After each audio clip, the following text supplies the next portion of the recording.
ሰላም ጤና ይስጥልኝ የተከበራችሁ ተመልካች አድማጭ ቻናሌ ቤተሰብ ተከታታዮች ለሰዓቱ መደስ ያለባቸው መረጃዎች ይዘን ቀርበናል። መንግስት የዘረጋላቸውን የሰላም ጥሪ ተቀብለው ገብቷል።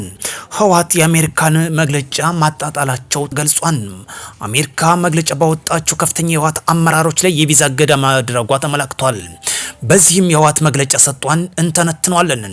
በሱዳን የሚገኙ የህወሓት ታጣቂዎች በድሮን ኦፕሬሽን ጥሩ ትምህርት ተሰጥቷቸዋል። ይህን ጉዳዮች በትንታኔና ሌሎች መረጃዎች ይዘን ቀርበናል። እስከ ፕሮግራም ፍጻሜ አብራችሁ ይትቆዩ ዘንድ ሰኔ 12 2018 ዓ.ም ከሰዓት እንገኛለን። አሜሪካ ምንም ልታመጣ አትችልም። አማኑኤል አሰፋ ህወሓት የትግራይ ህዝብ በግዴለሽነት እንዳይጨርስ እሰጋለሁ። ባለፈው ጦርነትም ማንም አያሸንፍም፣ ምንም ድርድር አቅም አለኝ፣ ምንም ሊያሸንፈኝ አይችልም የሚለው እምብሪት ዛሬ የትግራይ ህዝብ ለዚህ ሁሉ መከራ እያደረሰው ይገኛል። አሁንም የህወሓት አመራሮች እልህኞች በመሆናቸውና እኛ ብቻ ያልነው ይሁን ስለሚሉ የነሱ ሀሳብ ብቻ ትክክል እንደሆነ ስለሚያምኑ አሁንም ካለም ተነጥለው በመቀሌ ህወሓት ምን ያመጣሉ እያሉ ነው። ከዚህም ጋር ተያይዞ አማኑኤል አሰፋ ትናንትና አሜሪካ ምን ታመጣለች በማለት የቀድሞ ድንፋታቸውን አሁንም አያይዘው እየገለጹ ይገኛሉ። በሱዳን የሚገኘው የህወሓት ታጣቂዎች የትጥቅ መካዝን ዛሬ በድሮን ኦፕሬሽን ዶግ አመድ መሆኑ ተገልጿል። የሻዕቢያ ተላላኪ ቡድን የሆነው የነደብረጽዮን ቡድን በሱዳን እርስ በርስ ጦርነት በቀጥታ እየተሳተፉ እንደሚገኙም ተመላክቷል።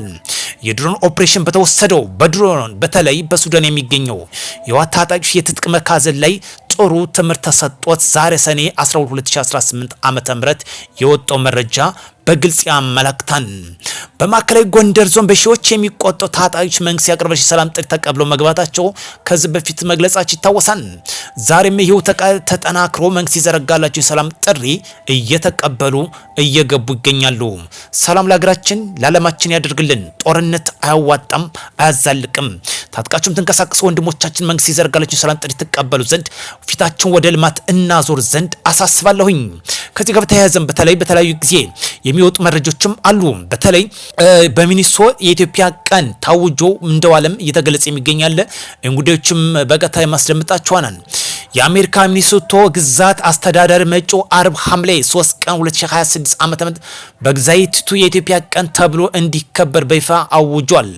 አዋጁ የወጣው ሰሜን አሜሪካ የኢትዮጵያ ስፖርትና ባህል ፌዴሬሽን 47ኛው ዓመታዊ በዓሉን በኤግዚቢቲ እያከበረ ባለበት ወቅት ሲሆን ዕለቱ በቲስኮ ስታዲየም እና በሴንት ቶማስ አካባቢ በተለያዩ የባህል ትዕይንቶች ስፖርታዊ ሁኔታዎች ይከበራል ተብሏል። ሰላም ለዓለማችን ለሀገራችን ያድርግ። ማዕቀብ ብቻውን በቂ አይደለም። አቶ ጌታቸው ረዳ አሜሪካ ያወጣቸውን የቪዛ እቅድና ማዕቀብ ተመላክቶ ከዚህ ጋር በተያያዘ የአሜሪካ መንግስት ዛሬ በህወሓት ጽንፈኛ አመራሮችና ቤተሰቦቻቸው ላይ የቪዛ ማዕቀብ መጣሉ ይታወሳል። አቶ ጌታቸው ረዳ በዚህ እርምጃ ላይም አስተያየታቸውን ሰጠዋል። ግብጽ ኩባንያ የአሰብ ወደብ ተርሚናል ለማዘመንና ለማልማት ከፍተኛ ፍላጎት እያሳዩ መሆኑም ተገልጿል። የኤርትራው ፕሬዝዳንት ኢሳያስ አፈወርቂ በሰሞኑ በካይሮ ጉብኝታቸው ከግብፁ ፕሬዝዳንት አብደልፈታህ አልሲሲ ጋር መወያየታቸውን ተከትሎ ካይሮ ከአስመራ ጋር የተፈጠረውን አዲስ ዲፕሎማሲ መቀራር ወደ ኢኮኖሚ እድል ለመቀየር እየሰራች ነው ተብሏል። ከዚህም የኢትዮጵያ አንጡራ ሀብት የሆነውን አሰብን የማዘመን የማልማት ይፋዊ ስምምነት መፈራረማቸው መረጃው በግልጽ እየወጣ ይገኛል። ግብጽ የኢንዱስትሪና የማኑፋክቸሪንግ አቅሟን በመጠቀም ኢትዮጵያ የኔ ነው የምትለውን የኤርትራ ጋር ውዝግብ ውስጥ ባሉበት አሰብ ወደብ መሰረተ ልማት ዘመናዊ ለማድረግ ማቀዷን የአፍሪካ ኢንተለጀንስ ዘገባ አመላክቷል። ግብጽ እንግዲህ ኤርትራ ለግብጽ አሳልፋ ለመስጠት ያቀደች ነው። ይሄ ጉዳይ ኢትዮጵያ ዝም ብላ የማትመለከተው መሆኑ ያመላክታል። በኦሮሚያ ክልል የገጠር የማዘመን ስራ በእጅጉ ተጠናክሮ ተቀጥሏል። በተለይ በኦሮሚያ ክልል የገጠር አካባቢዎች ለማዘመንና ልማትን ለማረጋገጥ የተነደፈው ሀሮሚ ስትራቴጂ የተገነበረ ነው። እርሰ መስተዳድር ሽመልስ አብዲሳ እንደገለጹት የኦሮሚያ ህዝብ የትግል ግቦች ስኬት የሚሰመረው ከፖለቲካ ነጻነት ወደ ኢኮኖሚ ነጻነት ሲሸጋገር ነው ብለዋል። በዚህም የገጠር ኑሮውን ዘይቤ ለማሻሻል በአጽንኦት ሰጠው እየሰሩ ይገኛሉ። ታጥቃችሁም ትንቀሳቀሱ ወንድሞቻችን ፋሽን የመሰላችሁ ልማት ገጠሩ የተጎዳው ማህበረሰብ ማዘመን የኑሮን ዘይቤ መቀየር ያስፈልጋል። ለዚህ ደግሞ የኦሮሚያ ክልል በይህም ጉዳይ በትኩረት ሰጥቶ እየሰራ ይገኛል። እጅግ የሚደነቅ ጉዳይ ነው። የአየር ንብረት ዲፕሎማሲና የተፈተነው የዓለም አቀፍ ስምምነት በአሁኑ ወቅት በዓለም አቀፍ መድረክ ላይ የሚነሱ ፖለቲካና ኢኮኖሚ ክርክሮች ሁሉ ማጠንጠኛቸው የአየር ንብረት ለውጥ ላይ ማድረጋቸው አልቀረም። ዛሬም በዚህ ታላቅ ዓለም አቀፋዊ ፈተና ውስጥ ግን ፍጹም ፍትሐዊነት የጎደለው እውነታ ይስተዋላል። በዓለም አቀፍ ደረጃ ለኢንዱስትሪ የበለጸጉ ሀገራት ለአካባቢ አየር መበከል ዋነኛ ሚና መሆናቸው ይገለጻል። ለዚህ ኢትዮጵያ የዛምትን ነድፋ እየሰረች የሚገኘው አረንጓዴ አሻራቸውን እያስቀምጡ የሚገኙት ሀገራችን የዓለምን ትኩረት በእጅጉ እየሳበ ይገኛል። በዚህም አብሮ ለመስራት ሌላኛው መረጃ እየወጣ ይገኛል። ኢትዮጵያ ወደፊት ትራመዳለች፣ ጽንፍና ጦረኝነት ይወድማል። የኢትዮጵያ ፌዴራል ፖሊስ ጠቅላይ አዛዥ ክቡር ኮሚሽነር ጀነራል ደመላሽ ገብረ ሚካኤል በኢትዮጵያ የጣሊያን አምባሳደር በቢሮአቸው ተቀብለው አነጋግረዋል።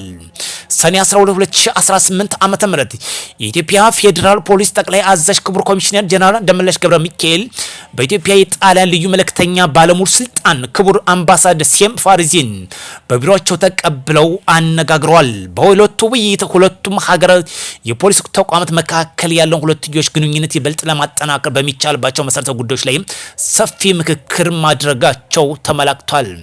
ሰላም ለዓለማችን ለሀገራችን ያደርግልን። ውድ ቻና ቢሰፍ ተከታታዮች ጦርነት ይውደም፣ ሰላም ለሀገራችን ያደርግልን። አሁን በኦሮሚያ ክልል የተሰዋለ የሚመጣው ገጠር ኑሮውን ዘቢ የመቀየር የገጠሩ ማህበረሰብ የማዘመን ስራ በእጅጉ የሚደነቅ የሚበረታታ ነው። በዚህም ባለሀብቶች ዲያስፖሮች እየተሳተፉ እንደሚገኝም ተመላክቷል። ከመንግስት ጎን በመሰለፍ ዲያስፖራው ባለሀብቶች እየተሳተፉ ይገኛሉ። ጽንፍ ደግሞ የምትደግፉ ዲያስፖሮች ባለሀብቶች ልማታችን ወደ ሰላማዊ የተጎዳው ማህበረሰብ የማዘመን ስራ ብንሰራ አትራፊ እንሆናለን። በቢሊየን ኢንቨስት አድርገን ህዝብን ከማስጨረስ ለጦርነት ከምናወል ለመሰረተ ልማት ለልማት እና ለሰላም ብንሰራ አዋጭ አትራፊ ያደርግልናል። ውድ ቻናል ቢሰፍ ተከታታዮች አዲስ የሆነ ሰብስክራይብ ቤተሰብ ሆናችሁ ላይክ ሼር ማድረጋችሁን እንዳትረሱ። ለሀገራችን ሙሉ ሰላም እንዲሆንላት እመኛለሁ። መልካም ምሽት እንዲሆንላችሁ ተመኘው። በሌላ መረጃ እስክንገናኝ መልካም ጊዜ ከወዲሁ ተመኘውኝ።